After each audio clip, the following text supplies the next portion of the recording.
Hello दोस्तों, good morning. कैसे हो आप? हम आज पढ़ते हैं यही सच है कहानी मनु भंडारी की, जो हम पार्ट फर्स्ट, पार्ट 2 और आज पार्ट 3 पढ़ेंगे। पर शुरू करते हैं दोस्तों। कानपुर। मन में उत्कृष्ट अभिलाषा होते हुए भी निशित की आवश्यक मीटिंग की बहुत सुनकर मैंने कह दिया था कि तुम स्टेशन मत आना। इरा आई थी पर गाड़ी पर बिठाकर ही चली गई।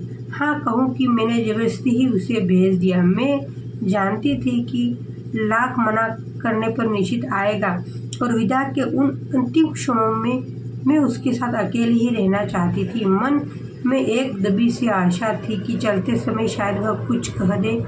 गाड़ी चलने में जब 10 मिनट रह गए थे तो देखा बड़ी व्यग्रता से डिब्बों में झांकता निश्चित आ रहा था। पागल, उसे इतना तो समझना चाहिए कि उसकी प्रतीक्षा में मैं यहाँ बाहर ही खड़ी हूँ। मैं दौड़कर उसके पास जाती हूँ। आप क्यों आए? पर मुझे उनका आना बड़ा अच्छा लगता है।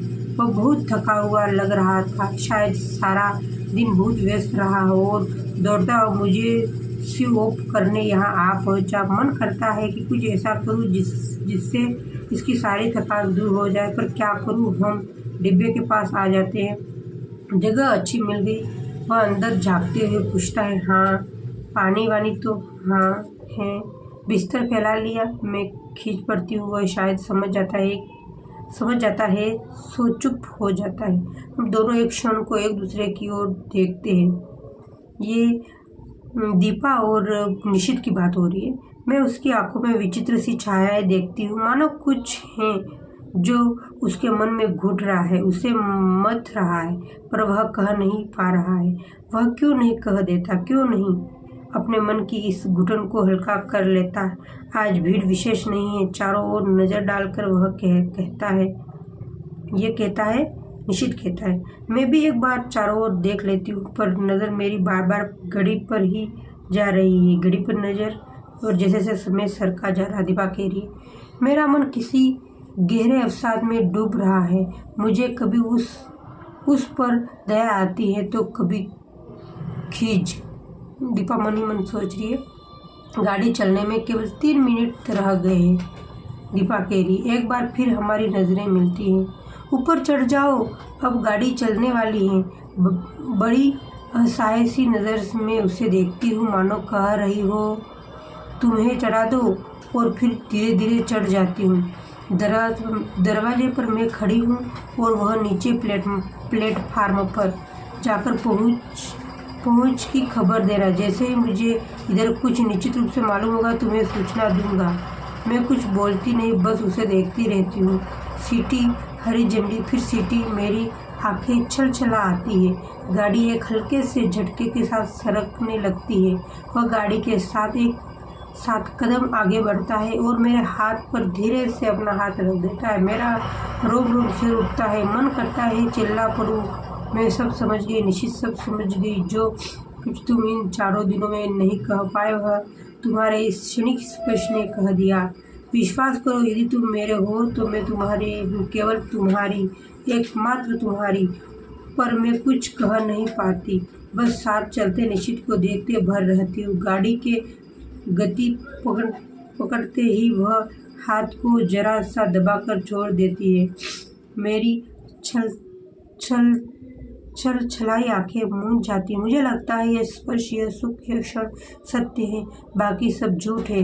अपने को झूलने का, भरमाने का, छलने का असफल प्रयास है। आंसू भरी आंखों से प्लेटफार्म को पीछे छूटता हुआ देखती हूँ। सारी आकृतियाँ धुंधली सी दिखाई देती है। असंख्य हिलते हुए हाथों के बीच निशित के हाथ को, उस हाथ को जिसके मेरा हाथ पकड़ा था, मैं ढूंढने का असफल सा प्रयास करती हूँ। गाड़ी प्लेटफार्म को पार कर जाती है। ये दीपा मनी मन सोचती जाती है। हम अपने आप से मन में ये इसके विचार आ रहे हैं। और दूर दूर तक कलकत्ता की जगमगाती बस्तियाँ दिखाई देती है। धीरे धीरे वे सब भी दूर होती जाती है, पीछे छूटती जाती है। मुझे लगता है यह दैत्यकार ट्रेन मुझे मेरे अपने घर से कहीं दूर दूर ले जा रही है। अनदेखी अनजानी राहों में गुमराह करने के लिए, भटकने के लिए बोझिल मन से मैं अपने फैलाए हुए बिस्तर पर लेट जाती हूँ। आंखें बंद करते ही सबसे पहले मेरे सामने संजय का चित्र उभरता है। कानपुर जाकर मैं उसे क्या कहूँगी? इतने दिनों तक उसे चलती आई, अपने को चलती आई, पर अब नहीं। मैं उसे सारी बात समझा दूंगी। कहूँगी, संजय जी, संबंध को टूटा हुआ जानकर मैं भूल चुकी थी। उसका जड़े हृदय की किन अंतर गहराइयों में जमी हुई थी। इसका एहसास कलकत्ता में निशित से मिलकर हुआ। याद आता है तुम निशित को लेकर सदैव ही संदिग्ध रहते थे, पर तब तुम्हें ईर्ष्यालु समझती थी। आज स्वीकार करती हूँ कि तुम जीते, मैं हारी।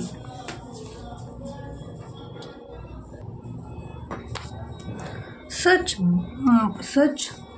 मानना संजय, 2.5 साल से मैं स्वयं भ्रम में थी और तुम्हें भी भ्रम में डाल रखा था, पर आज भ्रम के छलना के सारे ही जाल छिन्न भिन्न हो गए। मैं आज भी निश्चित से प्यार करती हूँ और जानने के बाद एक दिन भी तुम्हारे साथ और छल करने का दुस्साहस कैसे करूँ। आज पहली बार मैंने अपने संबंधों का विश्लेषण किया है, तो जिसे सब कुछ स्पष्ट हो गया। जब मेरे सामने सब कुछ स्पष्ट हो गया तो तुमसे कुछ भी नहीं छिपाऊंगी। तुम्हारे सामने मैं चाहूँ तो भी झूठ नहीं बोल सकती। आज लग रहा है तुम्हारे प्रति मेरे मन में जो भी भावना है वह प्यार की नहीं, केवल कृतज्ञता की है। तुमने मुझे उस समय सहारा दिया था जब अपने पिता और निशित को खोकर मैं चूर चूर हो चुकी थी। सारा संसार मुझे वीरान नजर आने लगा था। उस समय तुमने अपने स्नेहिल स्पर्श से मुझे जिला दिया था। मेरा मुरझाया मरा मन हरा हो उठा। मैं कृतकृत्य हो उठी और समझने लगी कि मैं तुमसे प्यार करती हूँ, पर प्यार की बेसुध घड़ियाँ, वे विभोषण तन्मयता के वे पल जहाँ शब्द चुप जाते हैं, हमारे जीवन में कभी नहीं आए। तुम्हें बताओ, आए कभी? तुम्हारे असंख्य आलिंगनों और चुंबनों के बीच भी एक क्षण के लिए भी तो मैंने कभी तन मन की सुध बिसरा देने वाली पुलक या मादकता का अनुभव नहीं किया।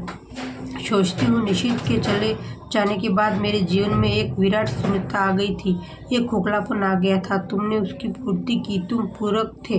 मैं गलती से तुम्हें प्रीतम समझ बैठी। मुझे क्षमा कर दो संजय और लौट जाओ। तुम्हें मुझ जैसी अनेक दीपाएं मिल जाएगी जो सचमुच ही तुम्हें प्रीतम की तरह प्यार करेगी। आज एक बात अच्छी तरह जान गई हो कि प्रथम प्रेम ही सच्चा प्रेम होता है। बाद में क्या हुआ, प्रेम तो अपने को भूलने का, भरमाने का प्रयास मात्र होता है। इसी तरह की असंख्य बातें मेरे दिमाग में आती है जो संजय से कह सकूंगी यह सब, लेकिन कहना तो होगा ही। उसके साथ अब एक दिन भी छल नहीं कर सकती। मैंने मन से किसी और की आराधना करने, तन में उसकी होने का अभिनय करती हूँ। छी, नहीं जानती। यही सोचते मुझे कब नींद आ गई। लौटकर अपना कमरा खोलती हूँ तो देखती हूँ कि सब कुछ जो का त्यों, सिर्फ फूलदानों के रजनीगंधा मुरझा गए, कुछ फूल झड़ कर जमीन पर इधर उधर भी बिखर गए। आगे बढ़ती हूँ तो जमीन पर पड़ा एक लिफाफा दिखाई देता है। संजय की लिखाई है। खोला तो छोटा सा पत्र था। तुमने तो कलकत्ता जाकर कोई सूचना ही नहीं दी। मैं आज ऑफिस के काम से कटक जा रहा हूँ। 5-6 दिन में लौट आऊँगा। तब तक तुम आ ही जाओगी। जानने की उत्सुक हूँ कि कलकत्ता में क्या हुआ। तुम्हारा संजय। एक लंबा निस्वार्थ निकल जाता है। लगता है एक बड़ा बोझ हट गया। इस अवधि में मैं तो अपने को अच्छी तरह से तैयार कर लूँगी। नहा धोकर सबसे पहले मैं निशित को पत्र लिखती हूँ।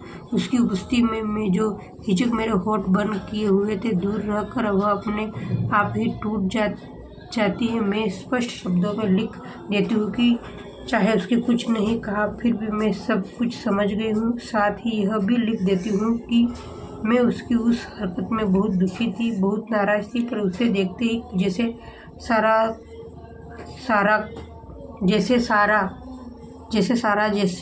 क्रोध बह गया है। इस अपनत्व में क्रोध भला टिक भी कैसे पाता। लौटी हूँ तब से न जाने कैसी रंगीन और मादकता मेरी आंखों के आगे छाई है। एक खूबसूरत से लिफाफे में उसे बंद करके मैं स्वयं पोस्ट करने जाती हूँ। रात में सोती हुई अनायासी मेरी नज़र सूने फूलदान पर जाती है। मैं करवट बदल कर सो जाती हूँ। कानपुर। आज निशित की आज निशित को पत्र लिखे चौथा दिन है। मैं तो कल ही उसके पत्र की राह देख रही थी, पर आज की भी दोनों डाकें निकल गई। जाने कैसा सुना सुना अनमना लगता रहा सारा दिन। किसी भी तो काम में जी नहीं लगता। क्यों नहीं लौटती, डाक से ही उत्तर दे दिया उसने। समझ नहीं आता कैसे समय गुजारूं। मैं बाहर बालकनी में जाकर खड़ी हो जाती हूँ। एकाएक ख्याल आता है, पिछले 2.5 सालों से करीब इसी समय यहीं खड़े होकर मैं संजय की प्रतीक्षा की। क्या आज भी मैं संजय की प्रतीक्षा कर रही हूँ या निशित के पत्र की प्रतीक्षा कर रही हूँ? शायद किसी की नहीं, क्योंकि जानती हूँ कि दोनों में से कोई भी नहीं आएगा। फिर निरुद्देश्य सी कमरे में लौट पड़ती हूँ। शाम का समय मुझसे घर से नहीं काटा जाता। रोज ही तो संजय के साथ घूमने निकल जाती थी। लगता है यही बैठी रहो तो दम ही घुट जाएगा। कमरा बंद करके मैं अपने को धकेलती इसी सड़क पर ले आती हूँ। शाम का धुंधलक मन जो बोझ को और भी बढ़ा देता है। कहाँ जाऊँ? लगता है जैसे मेरी राह भटक गई हो, मंजिल खो गई हो। मैं सब नहीं जानती आखिर मुझे जाना कहाँ है। फिर भी निरुद्देश ही चलती रहती हूँ, पर आखिर कब तक यूँ भटकती रहूँ? हार कर लौट पड़ती हूँ।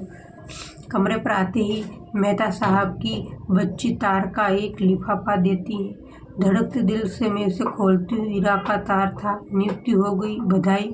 इतनी बड़ी खुशखबरी पाकर भी जाने क्या कि मैं खुश नहीं हो पाती हूँ। यह खबर तो निश्चित भेजने वाला था। एकाएक ही एक विचार मन में आता है, क्या जो कुछ मैं सोच गई वह निरा भ्रम ही था? मात्र मेरी कल्पना, मेरा अनुमान है? नहीं, इस स्पर्श को मैं भ्रम कैसे मानूं, जिसके मेरे तन मन को डुबो दिया था, जिसके द्वारा उसके हृदय की एक एक परत मेरे सामने खुल गई थी। लेख पर बिताए हुए उन मधुर क्षणों को कैसे भ्रम मान लूं, जहाँ उसका मौन ही मुखरित होकर सब कुछ कह गया था। आत्मीयता के वे अनकहे क्षण। तो फिर उसके पत्र को क्यों नहीं लिखा? क्या कल उसका पत्र आएगा? क्या आज भी उसे वही हिचक रोके हुए हैं? तभी सामने की घड़ी टन टन करके 9 बजाती है। मैं उसे देखती हूँ तो संजय लाई हुई है। लगता है जैसे वह घड़ी घंटे सुना कर मुझे संजय की याद दिला रही है। फरफराते हरे पर्दे, बुक, रेड, यह टेबल, यह फूलदान, सभी तो संजय के लाए हुए हैं। मेज पर रखा हुआ यह पेन उसने मुझे सालगिरह पर लाकर दिया था। अपनी चेतना के इन बिखरे सूत्रों में समेट कर मैं फिर पढ़ने का प्रयास करती हूँ, पर पढ़ नहीं पाती हूँ। हार कर मैं पलंग पर लेट जाती हूँ। सामने के फूलदान का सोनापन मेरे मन के सोनेपन की और अधिक बढ़ा देता है। मैं कसकर आंखें मूंद लेती हूँ और एक बार फिर मेरी आंखों के आगे लेक का स्वच्छ नीला जल उभर आता है, जिससे छोटी छोटी लहरें उठ रही थी। उस जल की ओर देखते हुए निशित की आकृति उभर कर आती है। वह लाख जल की ओर देखे, पर चेहरे पर अंकित उसके मन की हलचल को मैं आज भी इतना दूर रहकर भी महसूस करती हूँ। कुछ न कह पाने की मजबूरी, उसकी विवशता, उसकी घुटन आज भी मेरे सामने साकार हो उठती है। धीरे धीरे लेक के पानी का विस्तार सिमटता जाता है, एक छोटी सी राइडिंग टेबल में बदल जाता है और मैं देखती हूँ कि एक हाथ में पेन लिए और दूसरे हाथ की अंगुलियों को बालों में उलझाए निशित बैठा है। वही मजबूरी, वही विवशता, वही घुटन लिए वह चाहता है, पर जिसे लिख नहीं पाता है। वो कोशिश करता है पर उसका हाथ बस कांप रह जाता है। ओह, लगता है उसकी घुटन मेरा दम घोट कर रख देगी। मैं एकाएक ही आंखें खोल देती हूँ। वही फूलदान, वही पर्दे, वही मेज, वही कुर्सी। कानपुर। आखिर आज निशित का पत्र आ गया। धड़कने दिल से मैंने उसे खोला। इतना छोटा सा पत्र। प्रिय दीपा, तुम्हें अपनी नियुक्ति का तार तो मिल ही गया होगा। मैंने कल ही हीरा जी को फ़ोन करके सूचना दे दी थी। उन्होंने बताया था कि वह तार दे देगी। ऑफिस की ओर से मैं सूचना मिल जाएगी। इस सफलता के लिए मेरी ओर हार्दिक बधाई स्वीकार करना। सच में बहुत खुश हूँ। तुम्हें यह काम मिल गया, मेहनत सफल हो गई। शेष फिर शुभेशु निशित। बस धीरे धीरे पत्र सारे शब्द आंखों के आगे लुप्त हो जाते, रह जाता है केवल शेष फिर। तो अभी उसके पास कुछ लिखने को शेष क्यों नहीं? लिख दिया उसने। अभी क्या लिखेगा वह? दीप। मैं मुड़कर दरवाजे की ओर देखती हूँ। रजनीगंधा के ढेर सारे फूल लिए मुस्कुराता था संजय खड़ा है। एक क्षण में संज्ञा शून्य सी इस तरह देखती हूँ मानो पहचानने की कोशिश कर रही हूँ। वो आगे बढ़ता है तो मेरी खोई चेतना लौटती है। विक्षिप्त सी दौड़कर मैं उससे लिपट जाती हूँ। क्या हो गया है तुम्हें? पागल हो गई हो क्या? तुम कहाँ चले गए थे संजय? और मेरा स्वर टूट जाता है। अनायास ही आंखों में आंसू बह चलते हैं। क्या हो गया? कलकत्ता का काम नहीं मिला क्या? मारो भी गोली, काम को। तुम इतनी परेशान क्यों हो उसके लिए? पर मुझे कुछ नहीं बोला जाता, बस मेरी बाहों की जकड़ खसकती जाती है। रजनीगंधा की महक धीरे धीरे तन मन पर छा जाती है। तभी मैं उससे जाल का संजय के अधरों का आशुष महसूस करती हूँ और मुझे लगता है यह स्पर्श सुख क्षण ही सत्य है। सब झूठ था, मिथ्या था, भ्रम था। और हम दोनों एक दूसरे के आलिंगन में बंधे रहते, चुंबन प्रति चुंबन। आज ये कहानी यही समाप्त होती है। Bye bye.